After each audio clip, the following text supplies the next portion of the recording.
I, for the life of me, have no idea how to start this video. Just one question for my likes towards intolerant individuals. Toy enjoyers still welcome, but remember we're dropping you off at the next subscriber milestone station. Have you ever just consumed media that was so harsh in nature that when credits roll you just are left with a mixture of queasiness and existential dread? Like, you suddenly equipped the high alert perk from Call of Duty.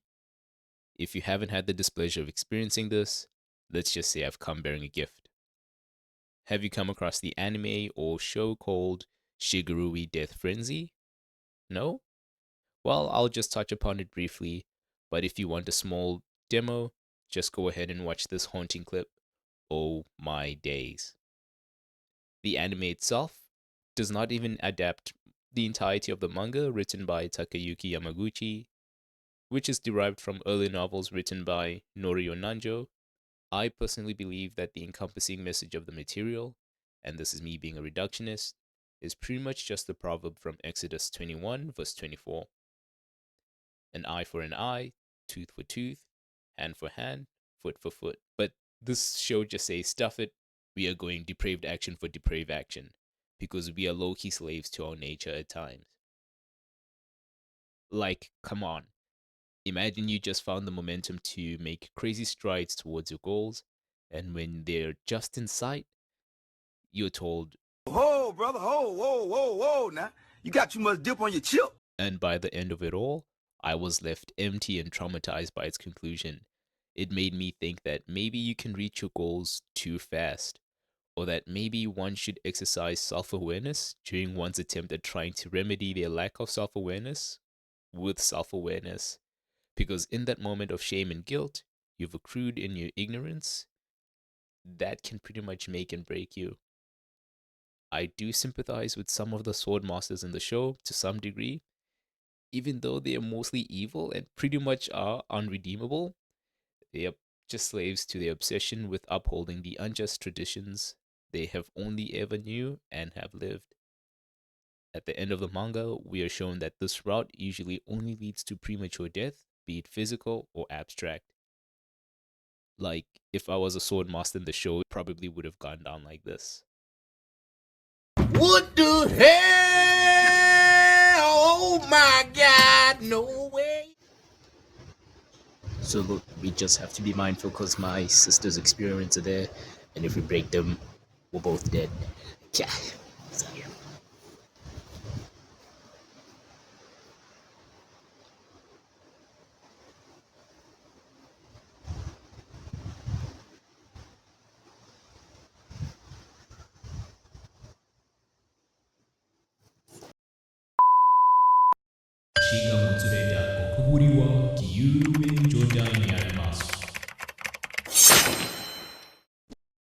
However, what Sensei James Barracuda Matthews Roachman III failed to anticipate was the sheer seismic discharge from his previous showcase.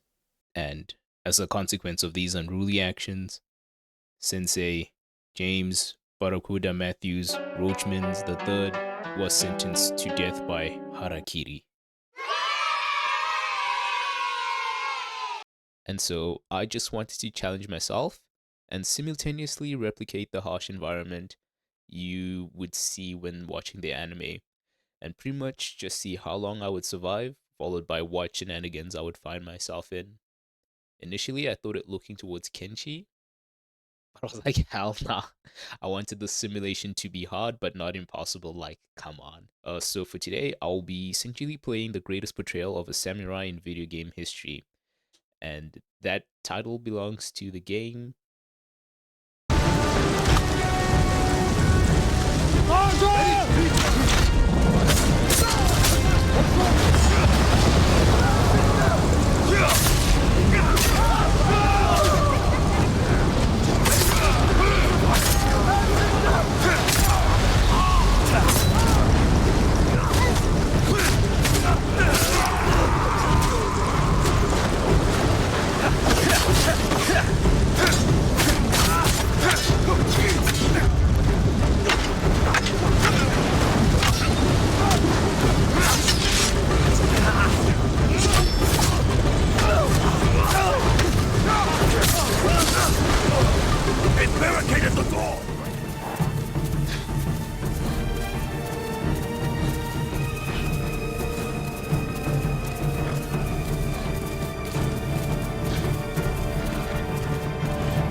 My bad, y'all. Wrong clip, wrong clip, wrong clip.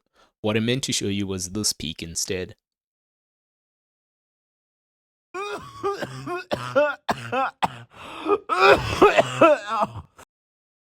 For my first run, I will play with no subtitles, no game UI, and have the language set to Japanese kanji or kana. The goal of this video is to test how long I will survive for my first run. So when I first booted up the game, I ran into the first big boss, the menu. After making a few setting adjustments and preparing the protagonist, I ventured forward and couldn't even read the plot introduction. So yeah, I don't even know the game's foundation or premise, but just continued straight ahead.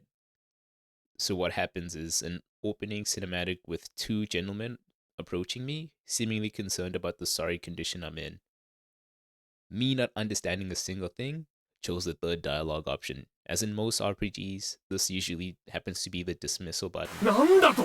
They did not sound happy at all.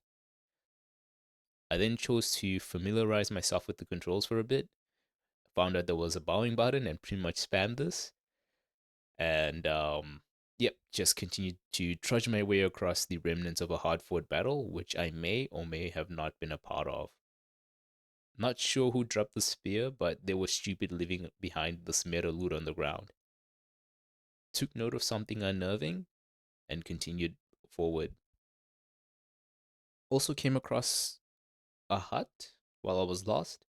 It seems as though that it might have been my hut since I pretty much had access to all functions and facilities. I could also rest there repeatedly. So yeah. So with conviction and resolve, I continued to run several circuits around the map, spoke to several NPCs at different times of the day, and still did not understand Jack. Shortly after making several runs, I found myself fighting a tied up fish boss, which I promptly lost to. And this is where I started to lose my mind. So, for 2 real-time hours, I ran a circuit repeatedly just to lose to a fish, just to lose to a dried up and tied fish. So, for progress's sake, I decided to make a few setting adjustments. So I went back and turned on the game UI, swapped the game language back to English, and toggled subtitles back on. So basically, I'm playing the game as normal. I said, stuff it, I'm not like those reliable challenge YouTubers. We are changing the rules. So I started the game as normal, named my character, and finally understood the premise. So basically, we're in a province or state called Amana, currently in a warring period. And once the highly regarded Sakurai clan from this region have now fallen from glory. Now, a man named Shuzen Fujimori, who superseded the previous lord, wants Amana to be the strongest it's ever been by any means possible. That means even creating a mercenary state by gathering even outcasts and riffraff, with the only key criteria being strength, and strength in droves. However, the people or residents of Amana are just way too fatigued and overwhelmed by the ceaseless conflict within Amana, be it by the hostility shown or depicted by the gathered individuals, or the constant stream of consecutive wars. For those living in Amana, the future blurs the lines for where the gates of hell actually begin. Are those gates way behind them, or are they just still yet to open, as they just might be on the driveway yet to reach the gate, leaving room for even more unchecked violence? This time around, I told the grave diggers that I was indeed on the brink of death and fainted. It seems as though the two grave diggers transported me to a nearby village, and I essentially woke up and yeah, just bolted my way out of there because I don't want to essentially owe anyone anything. And so, just after exiting the house or property, I met these two scumbags. One of which taught me how to draw my sword, in which I happily indulged, and a fight then ensued. my pride got the best of me, and I tried to knock out the second um villain, but they were pretty strong, and I just managed somehow. And the reason why, or my thought process behind this, was because maybe there just might be some crime system and needed one of them to at least confess. But I started getting slashed, and yeah, did manage to knock him out, but I have no idea how.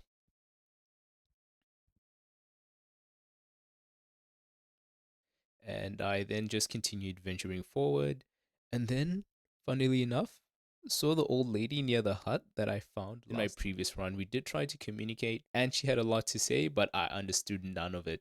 So I was happy to know that this time around I would be able to understand and things would be different. And then she told me she had a special job. And hey, look, I was interested. I had no funds, but the job was greater than any mortal would ever be able to handle. I was asked to find her underwear, and her wording was what shook me. She said he keeps it with her always. I said, huh? Maybe it's a spare, but if they were a spare, then she probably has maybe a surplus of stock. But why would she make it sound like it's her favorite, but just keep it on her and not wear the. But, anyways, I just declined and moved forward. And so I pretty much arrived at the next town and saw a cat perched on some railing. The cat seemed familiar, but I mistakenly made the error of bumping the cat on error and then proceeded to apologize to it. But wait, this scene seems common because in my previous run, I pretty much saw the cat in the shrine up top of the trail there, and I thought it was a sacred cat and pretty much bowed for it for luck. But no, this is just an outdoor cat that was just coincidentally within the shrine at the time I made my last visit on my previous run. Anyways, so walking forward again, I just met these two friends from different clan houses that vowed friendship. And bruh, just watch the sequence. いいかまあおい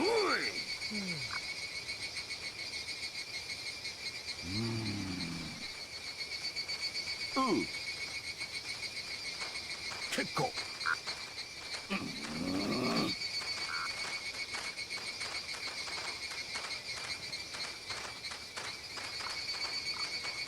なんだこいつ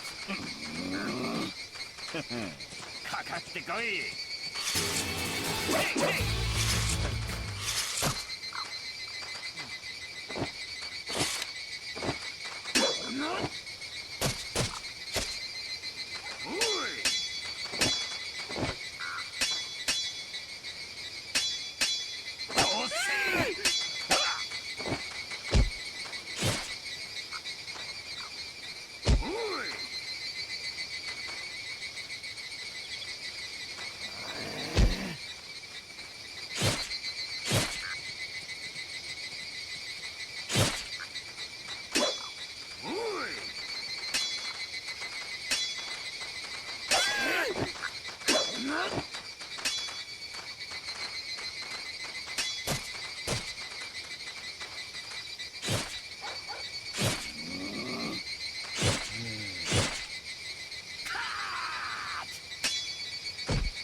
Like, dude, come on.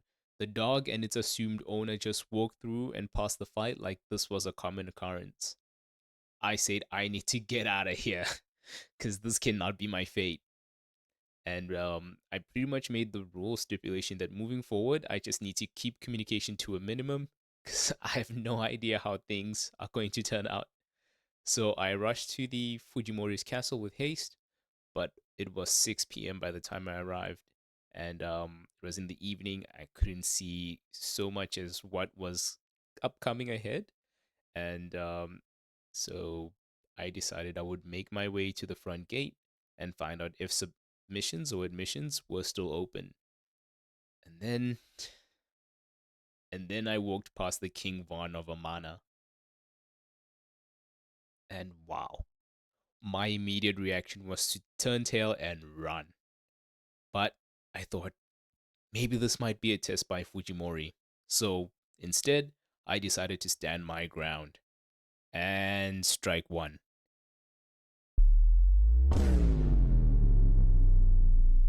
The guy was holding a Nagakiba from the Souls games. Damn. I didn't I should have took note of this. And then strike two. They are the only NPC so far that I've seen wearing head accessories. Strike three. He hit me with a combo and said that is not enough. I need more fear. Help! Help! Help me! Help! James, we don't talk, okay? You're friends with monsters. Get the out of here. And I decided no. It was too late to run. And chose to take my stand. And if there's one thing about me, if I make a choice, I see it through to the very end.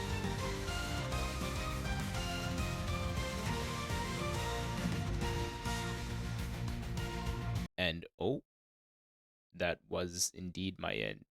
Okay. And the first thought that popped through my head was maybe Kenshi wouldn't have been a bad choice after all. So there it is. I survived 27 minutes and 15 seconds. I am never doing a challenge run again. Like, this is why excess difficulty ruins video games. Because what business do I have fighting Kenpachi f***ing Zaraki on the first evening of my day? Of my first day. I didn't even make it past happy hour. I am sick. Man, this is why the Blue Rose is a way better weapon than Ebony and Ivory. And how is Lei Wulong still not in Tekken 8? Anyway, this will be my last challenge run, no lie, or at least for now. And just thank you so much for spectating and your patronage as well.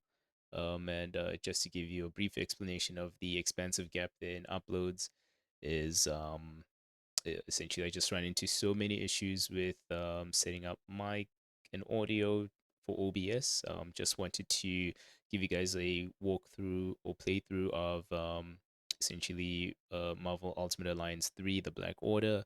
But what happened was I plugged my headphones directly onto the Switch. So all gameplay audio was on a say sent to my headphones and headphones only and wasn't captured by the desktop audio. So it's literally just my mic and me speaking the entire time, and it's cringe. Um, and I also did record some Borderlands 4 footage here, just giving some of my takes, and I genuinely believe it's such a good game, and I'm happy with the offer there. And I did also record one video for Hogwarts Legacy, but I fell asleep midway through. But yeah, I will just try to be a whole lot more consistent and try to remedy the big gaps there and no uploads. But thank you so much once again, and I hope you have a terrific rest of your week and many more centuries. Cheers. Oh yes, and please do leave some feedback in the comments down below. And yeah, and catch ya.